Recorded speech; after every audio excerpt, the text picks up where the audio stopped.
In this quick tutorial, I'll show you how to pair your Xbox controller with your Hisense Android TV and use the controller as the TV remote or to play games.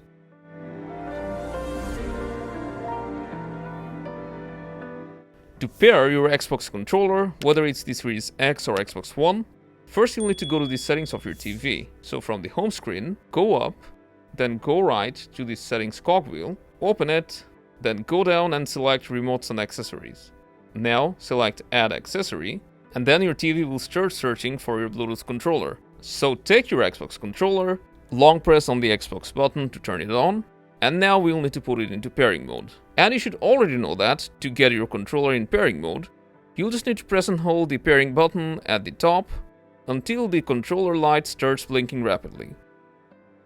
And right after that, your Xbox wireless controller will pop up on your TV. Now take your Hisense Android TV remote and press OK on the controller. It will say pairing, then it will get paired, and the controller's light will become solid. And that's it. Now you can start using your Xbox controller to move around, and your Xbox controller's buttons work just like it does normally. So you can use the left thumbstick or the D-pad to move around. The A button is select, and the B button is back, and the Xbox guide button works as home button of your TV.